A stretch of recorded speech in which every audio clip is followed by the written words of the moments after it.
الحمد لله نحمده ونستعينه ونستغفره ونؤمن به ونتوكل عليه ونعوذ بالله من شرور أنفسنا ومن سيئات أعمالنا من يهده الله فلا مضل له ومن يضلله فلا هادي له وأشهد أن لا إله إلا الله وحده لا شريك له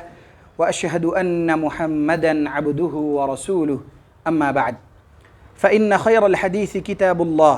وخير الهدي هدي محمد صلى الله عليه وسلم وشر الأمور محدثاتها وكل محدثة بدعة وكل بدعة ضلالة وكل ضلالة في النار. قال الله تبارك وتعالى في القرآن الكريم: أعوذ بالله من الشيطان الرجيم يا أيها الذين آمنوا اتقوا الله حق تقاته ولا تموتن إلا وأنتم مسلمون. وقال تعالى في موضع آخر: بسم الله الرحمن الرحيم يا أيها الناس اتقوا ربكم الذي خلقكم من نفس واحدة وخلق منها زوجها وبث منهما رجالا كثيرا ونساء واتقوا الله الذي تساءلون به والأرحام إن الله كان عليكم رقيبا. وقال تعالى في موضع آخر: أعوذ بالله من الشيطان الرجيم يا أيها الذين آمنوا اتقوا الله وقولوا قولا سديدا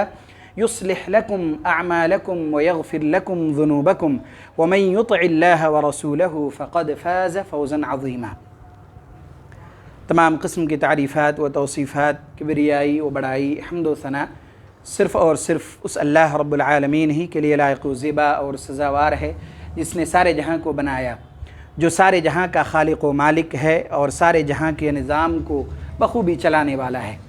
بعدہ بے شمار درود و سلام نازل ہو نبی آخر الزماں محمد عربی صلی اللہ علیہ وسلم پر۔ حاضرین جمعہ، گزشتہ ہفتہ جس عنوان پر آپ کے سامنے باتیں آئی تھیں اسی عنوان پر چند اور باتیں بھی آپ کے سامنے آج انشاءاللہ بیان کرنے کی کوشش کروں گا۔ عنوان تھا کہ بھیک مانگنا اور لوگوں کے سامنے اپنے ہاتھ دراز کرنا یہ نہایت ہی قبیح اور ناپسندیدہ عمل ہے، اور اس کی وعیدیں قرآن و سنت میں بہت آئی ہیں، بہت ساری روایتیں، بہت ساری احادیث آپ کے سامنے گزشتہ ہفتہ بھی آئیں، آج بھی انشاءاللہ چند ایسی ہی روایتیں آپ کے سامنے آئیں گی جس سے اس بات کی قباحت کا اندازہ ہوگا اور اس عمل کے ناپسندیدہ ہونے کا اندازہ ہوگا۔ ہم سبھی معاشرے میں رہتے ہیں، دیکھتے ہیں ایسے ایسے لوگ بھی اپنے ہاتھ پھیلائے ہوتے ہیں جن کے بارے میں ہم خود جان رہے ہوتے ہیں کہ ان کو یہ ہاتھ پھیلانے کی ضرورت نہیں ہے۔ بہت ساروں کے بارے میں ہم نہیں جانتے لیکن اندازہ ہوتا ہے، اور ہم یہ بھی جانتے ہیں کہ جو لوگ مانگتے ہیں وہ مسلسل مانگتے ہی رہتے ہیں۔ ظاہر بات ہے کہ ان کو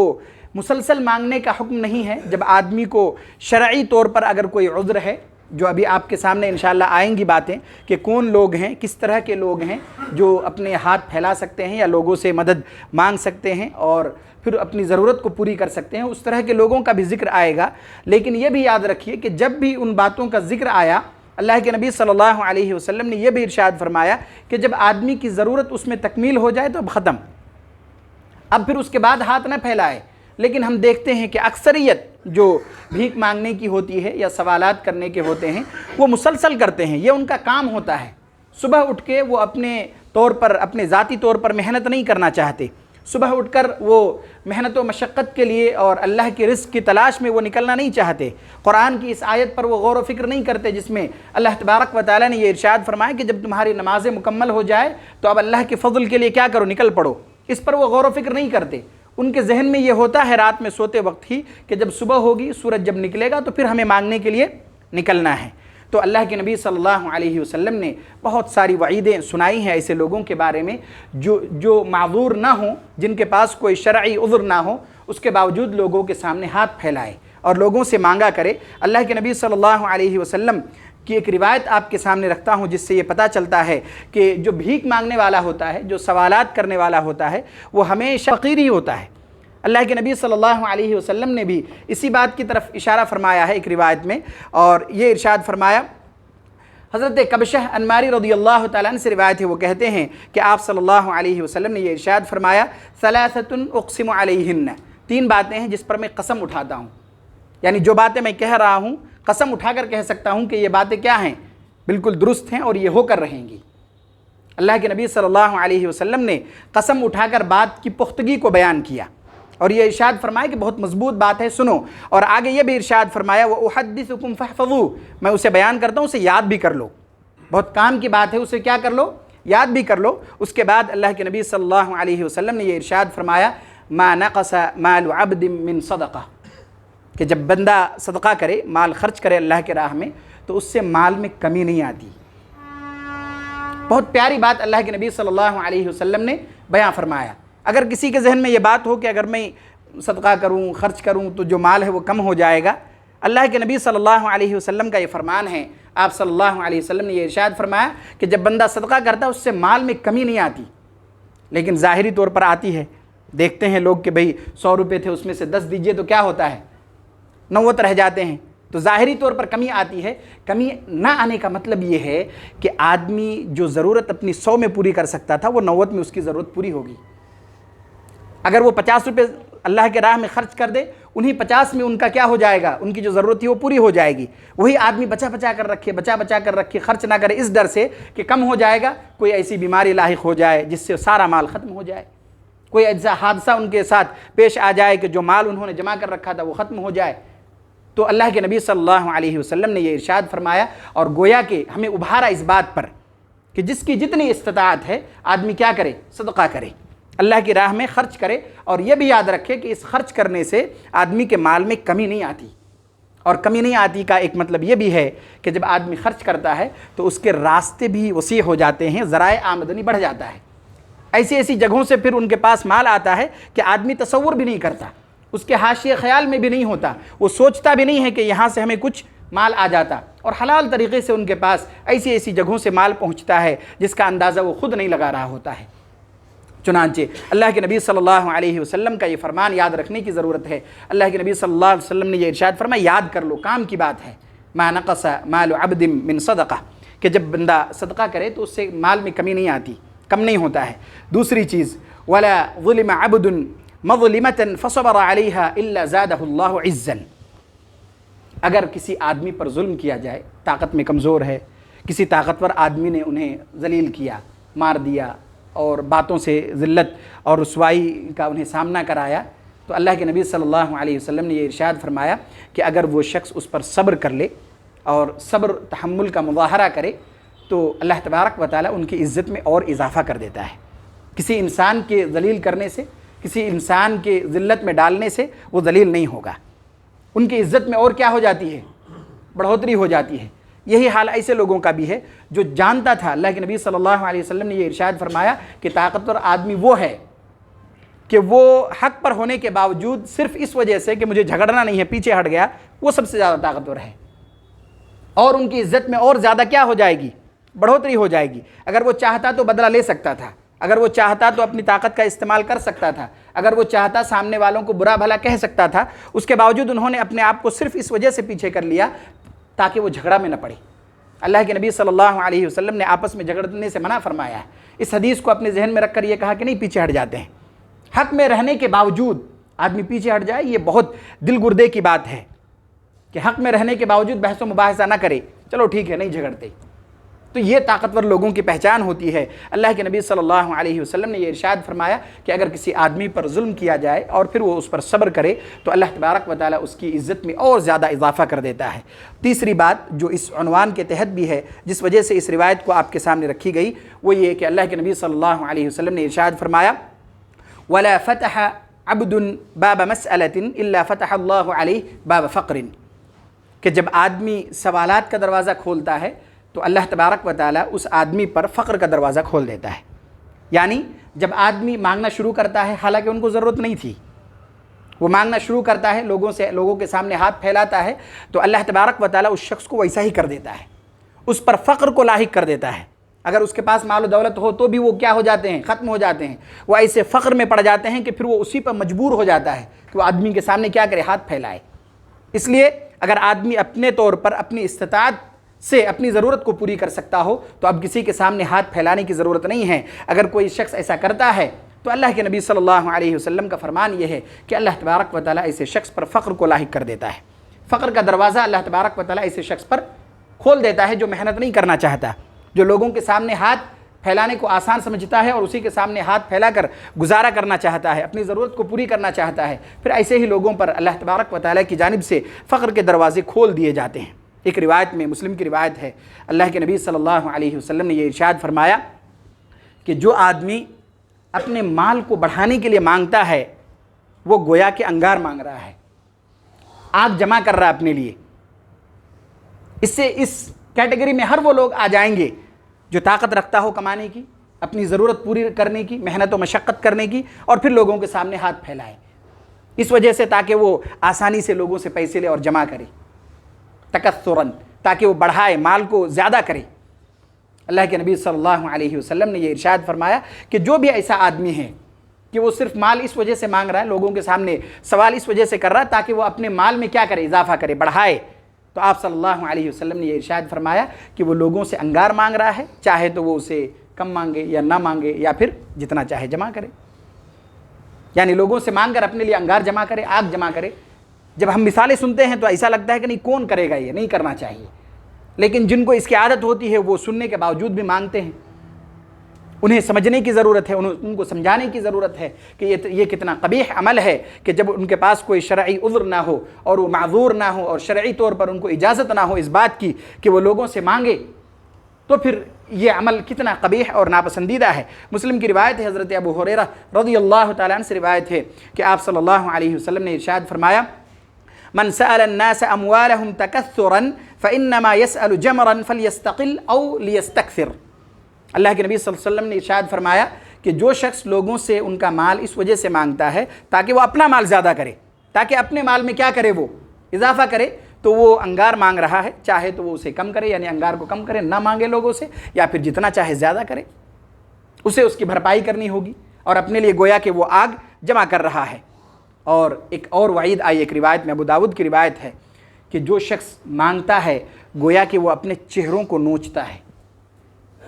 اپنے چہروں کو کیا کرتا ہے، آدمی نوچتا ہے، جو غیر ضروری طور پر لوگوں کے سامنے ہاتھ پھیلائے۔ اللہ کے نبی صلی اللہ علیہ وسلم کا یہ فرمان ہے، سمرہ بن جندب رضی اللہ تعالیٰ عنہ سے روایت ہے، وہ کہتے ہیں کہ آپ صلی اللہ علیہ وسلم نے ارشاد فرمایا، المسائل قدوح،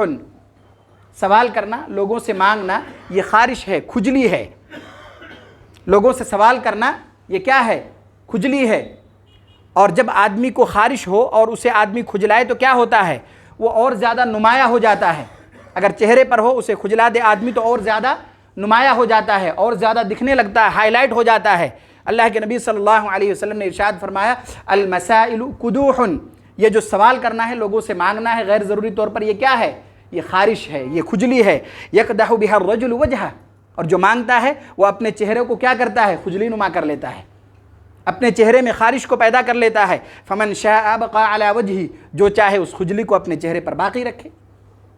ومن شاء ترک، اور جو چاہے اسے اپنے چہرے کو اس کھجلی سے کیا کرے، محفوظ رکھے۔ یعنی جو غیر ضروری طور پر مانگے گا گویا کہ انہوں نے اپنے چہرے پر کیا کر لیا،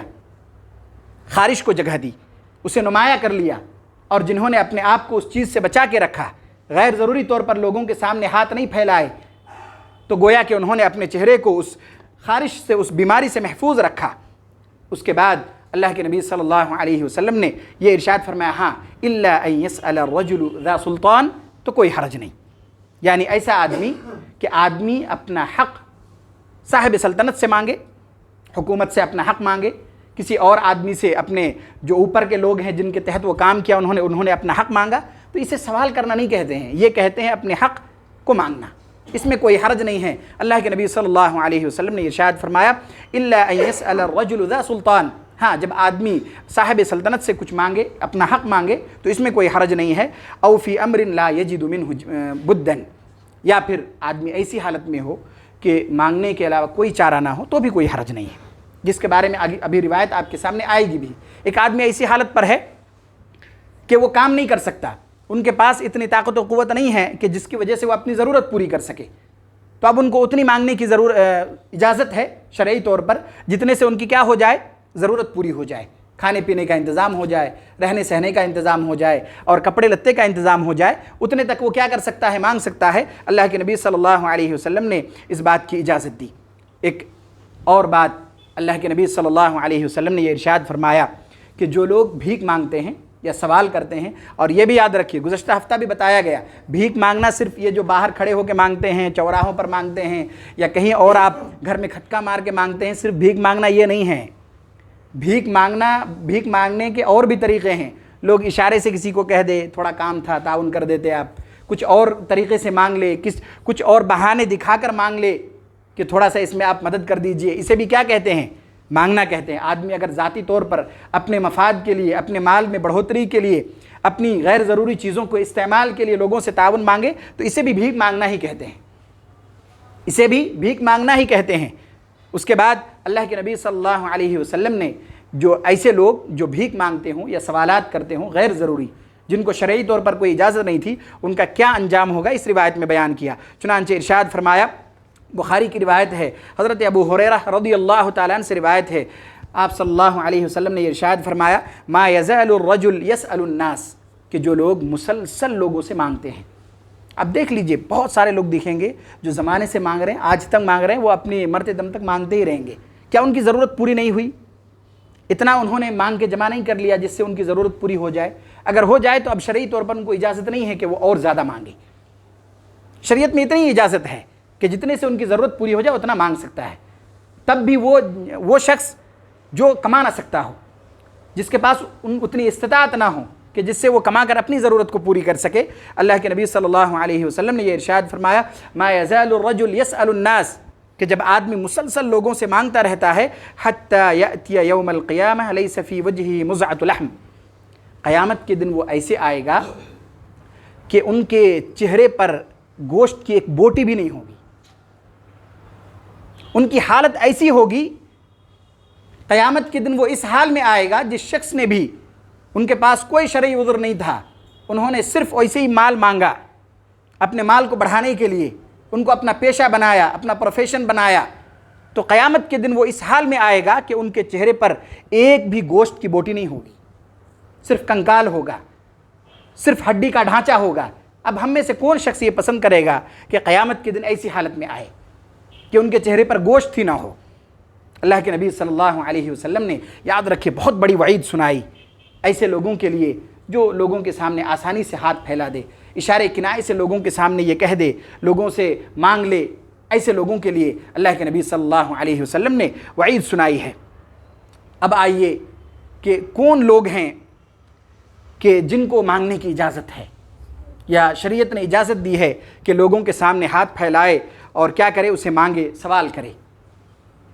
اللہ کے نبی صلی اللہ علیہ وسلم کا فرمان ہے، مسلم کی روایت ہے، 3 لوگوں کے بارے میں آپ نے یہ ارشاد فرمایا۔ اصل میں حضرت قبیصہ رضی اللہ بن مخارق رضی اللہ تعالیٰ عنہ کسی کا ضامن ہوئے، تو وہ آئے اللہ کے نبی صلی اللہ علیہ وسلم کے پاس اور انہوں نے کہا کہ میں کسی ایک شخص کا ضامن ہوا ہوں، میرے پاس مال نہیں ہے، تو آپ کچھ دے دیں مجھے تاکہ میں وہ ضمانت اپنے اوپر سے کیا کر دوں، ہٹا دوں۔ پہلے یہ سمجھ لیجئے کہ ضمانت کہتے کس کو ہیں، بہت آسان الفاظ میں سمجھیے۔ مثال کے طور پر 2 آدمی نے کوئی معاملہ کیا لین دین کا، جن کو دینا تھا وہ دینے سے انکار کر رہا ہو،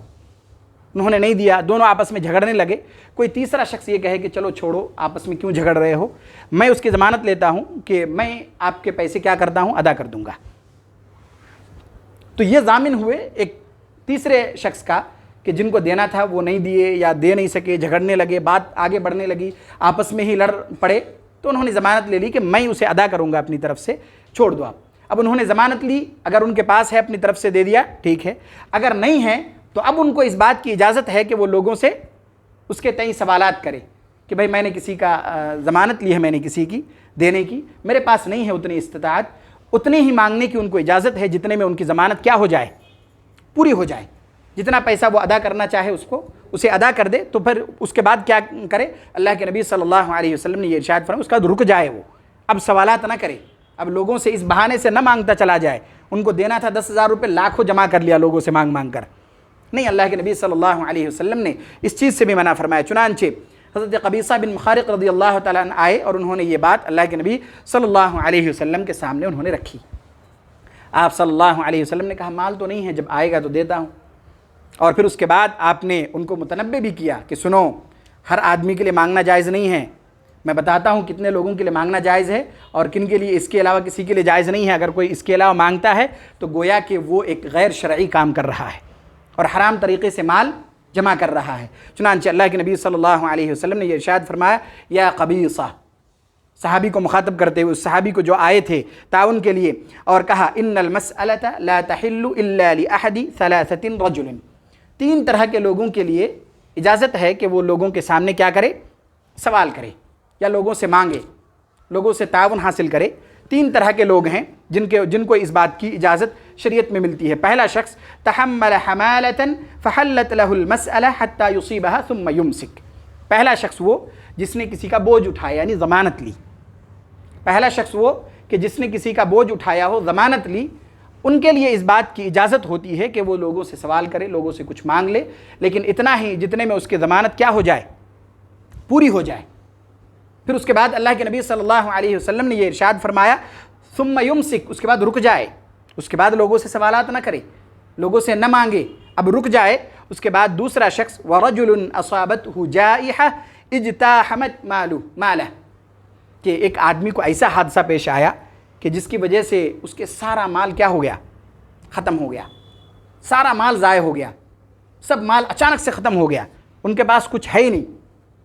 سڈن ساری چیزیں حادثات ہوئے، کچھ حادثات پیش آئے جس کی وجہ سے گھر بار سب مال دولت سب ختم ہو گئے۔ اگر کسی کے ساتھ ایسا ہوا تو ان کو اس بات کی اجازت ہے، کتنے کی؟ اتنی کی اجازت ہے جتنے میں وہ وقتی طور پر اپنی ضرورت پوری کر لے، اور وہ طاقتور ہے پھر اس کے بعد اپنی ضرورت خود سے پوری کر سکتا۔ اب ان کو اجازت نہیں ہے، صرف اتنی اجازت ہے وقتی طور پر وہ بھی کہ جتنی سے اپنی ضرورت کو کیا کر لے، وہ پوری کر لے۔ یہاں رک کر ایک بات سمجھتے ہیں، ہم میں سے شاید ہی کوئی ایسا شخص ہوگا کہ جن کے پاس بینک اکاؤنٹ نہ ہو۔ اگر کسی کا گھر بار ڈھہ بھی جائے، ختم بھی ہو جائے، بہت کم لوگ ہوں گے جن کے پاس کچھ نہ کچھ رقم نہیں ہوں گے جس سے اپنی ضرورت کو کیا کر سکیں، وہ پوری کر سکیں۔ اب لوگ یہ بھی نہیں کہہ سکتے، بہت کم لوگ یہ کہہ سکیں گے کہ نہیں ہمارے پاس بینک سے نکالنے کے جو ذرائع تھے وہ نہیں ہیں۔ بغیر کسی چیز کے آدمی پیسے نکال سکتا ہے، پیسے اپنے پاس حاصل کر سکتا ہے، ایسی سہولیات آ گئی ہیں۔ تو اس میں بھی بہت محتاط ہو جانے کی ضرورت ہے کہ اگر کوئی آدمی یہ کہے کہ نہیں میرے گھر ڈھہ گئے اب نہیں ہیں، اگر ان کے پاس بینک اکاؤنٹ ہے اس میں پیسے ہیں تو اب وہ معذور نہیں ہیں، ان میں سے انہیں پیسے نکال کر اپنی ضرورت کو پوری کرنی چاہیے۔ ایسا شخص جس کے ساری چیزیں ڈھہ گئی ہوں، کہیں اور پر بھی مال موجود نہ ہوں، ایسی اس طرح سے ڈھہ گئے ہوں کہ اب ان کے پاس کوئی ذرائع نہ ہوں کہ جس سے اپنی ضرورت کو پوری کر سکے، تو ان کو اتنی اجازت ہے کہ وہ اپنی ضرورت کو پوری کرنے کے بقدر اسے کیا کرے، اسے حاصل کرے۔ اللہ کے نبی صلی اللہ علیہ وسلم نے یہ ارشاد فرمایا وَرَجُلٌ أَصَابَتْهُ جَائِحَةٌ، ایک ایسا آدمی کہ جسے کوئی ایسا حادثہ پیش آیا اجتاحمت مالہ، جس وہ اس کے پورے مال کو ختم کر دے، فحلت له المسألہ حتی یصیب قواما من عیش او قال سدادا من عیش، اور اتنی اجازت ہے کہ جس سے وہ اپنی ضرورت پوری کر کے ایک نارمل زندگی میں آ جائے، اب کام میں نکلے ہو، اب ان کو اجازت اس کے بعد نہیں ہے۔ تیسرا شخص، اس کے بعد اللہ کے نبی صلی اللہ علیہ وسلم نے یہ ارشاد فرمایا وَرَجُلٌ أَصَابَتْهُ فَاقَةٌ حَتَّى يَقُومَ ثَلَاثَةٌ مِّن ذَوِي الْحِجَى مِن قَوْمِهِ، تیسرا وہ شخص کہ جس کو فقر لائق ہو گیا ہو، ایسا فقر آ گیا، اسی طرح کی چیزیں کہ مال دولت نہیں ہے، ان کے پاس کھانے پینے کی چیزیں بچی نہیں ہیں، سب ختم ہو گئی ہیں، اب کچھ نہیں ہے ذرائع آمدنی، اور اس آدمی کو ویسی اجازت نہیں ہوئی کہ جا کے مانگ لے،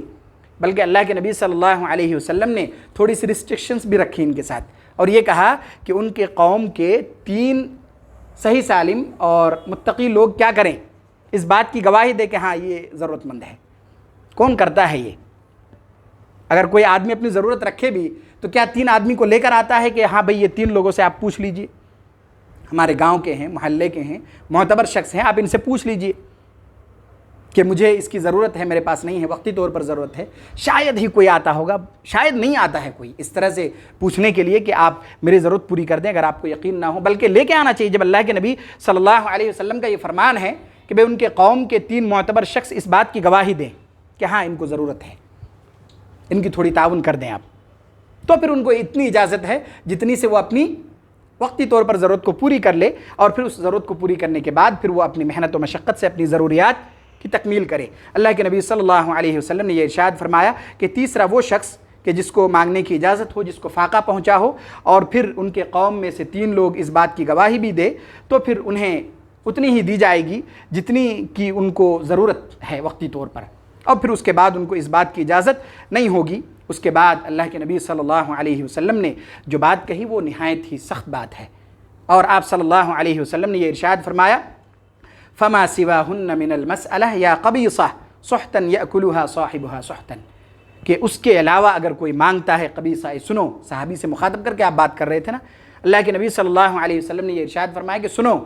اگر اس کے علاوہ کوئی مانگتا ہے تو وہ حرام طریقے سے مال جمع کر رہا ہے، اور آدمی حرام کی کمائی کھا رہا ہے۔ اب اندازہ لگانے کی ضرورت ہے کہ کون لوگ ہیں جو اس تین کی کیٹیگری میں کم سے کم آتے ہوں، کس طرح کے لوگ ہوں گے۔ آپ تلاشنے جائیں گے شاید ہی آپ کو مل پائے گا، بہت کم لوگ ہوں گے جو آپ کو مل پائیں گے، ضمانت میں بہت کم لوگ ملیں گے جو کسی کی ضمانت لے لیے ہوں، اگر واقع لیے ہوں تو ان کو اجازت ہے، اور جن لوگوں کے اچانک سے سب مال ختم ہو گئے وہ بھی بہت کم لوگ ملیں گے، اور جن کو فاقہ ہوا، اگر وہ ہوا بھی ہوگا تو 3 لوگ گواہی تو کم سے کم دینے چاہیے قوم کے لوگوں میں سے، تاکہ پتہ چلے کہ واقعی یہ ضرورت مند ہیں۔ اس کے علاوہ اگر کوئی مانگ رہا ہے تو اس میں وہ لوگ بھی آئیں گے جو معذور ہیں، وہ تو شرعی طور پر معذور ہیں، چل نہیں سکتے، ان کے لیے کوئی کمانے کے لیے نہیں ہے، پیر سے، ہاتھوں سے، آنکھوں سے معذور ہیں، ان کے لیے کمانے کے لیے کوئی نہیں ہے، تو ان کو بھی ضرورت کے مطابق مانگنے کی ضرورت ہے۔ اب یہ باتیں وقت بھی ہو گیا، ایک چیز اور سمجھنے کی ضرورت ہے۔ مثال کے طور پر اگر ایک محلے میں 100 لوگ رہتے ہوں یا 100 گھرانہ ہو، اور اس محلے میں کوئی ایک ایسا آدمی ہو جو واقعی معذور ہوں، تو محلے والوں کی کم سے کم اتنی ذمہ داری تو بنتی ہے کہ انہیں دوسری جگہ مانگنے کی ضرورت نہ پڑنی چاہیے۔ جب اللہ کے نبی صلی اللہ علیہ وسلم نے ہمیں آپس میں مومن کو ایک دوسرے کے بھائی سے تعبیر کیا، تو ہم میں سے بہت سارے مالدار بھی ہوں گے جو اتنے 100 گھرانے ہوں گے، زکوٰۃ بھی نکالتے ہوں گے، ان کے پاس اور بھی مال و دولت وہ خرچ کرتے ہوں گے، تو پہلے انہی لوگوں پر خرچ کیے جائیں نا جو محلے میں ضرورت مند ہوں، جو باہر جاتے ہوں لوگوں سے ہاتھ پھیلانے کے لیے، انہی کو اتنے دے دیے جائیں کہ ان کو ضرورت نہ پڑے باہر جانے کی۔ جہاں کوتاہی ہماری ہے وہیں پر کوتاہی ان لوگوں کی بھی ہے جو مانگنے جاتے ہیں، وہ آپ سے لے کر باہر بھی جائیں گے۔ انہیں سمجھانے کی بھی ضرورت ہے کہ ہم یہ چاہتے ہیں کہ محلے میں رہتے ہوئے آپ کی ضرورت ہم پوری کریں، لیکن پھر آپ دوسروں کے سامنے ہاتھ نہیں پھیلانا، کیونکہ آپ کے لیے جائز نہیں ہوگا۔ جب آپ کی ضرورت پوری ہو گئی، تو اب آپ لوگوں کے سامنے ہاتھ نہیں پھیلا سکتے۔ اگر آپ پھیلائیں گے تو جتنی وعیدیں آپ کے سامنے رکھی گئیں ان کو سنانے کی ضرورت ہے کہ ان وعیدوں کے آپ کیا ہوں گے، شکار ہوں گے، یہ وعیدیں آپ کے ساتھ لاحق ہوں گی۔ تو اس طرح کی چیزیں اگر کیے جائیں، لوگوں کو اپنے پڑوسی میں، اپنے محلات میں لوگوں کو دیکھ کر ضرورت مند لوگ ہیں، کسی کو کس طرح کی بھی ضرورت ہے، اور ہمیں پتہ ہو کہ نہیں یہ معذور ہیں، یہ اپنی ضرورت پوری نہیں کر سکتے، تو اب ان کو دوسری جگہ جانے کی کیا ضرورت ہے؟ شہروں میں اتنے مالدار لوگ ہیں، زکوٰۃ بھی نکالتے ہیں، ساری چیزیں کرتے ہیں، تو زکوٰۃ کا مال دوسری جگہ دینے کے بجائے پہلے ان لوگوں تک پہنچائے جائیں، تاکہ ان کو دوسری جگہ جانے کی ضرورت نہ پڑے زکوٰۃ کا ہی مال لینے کے لیے۔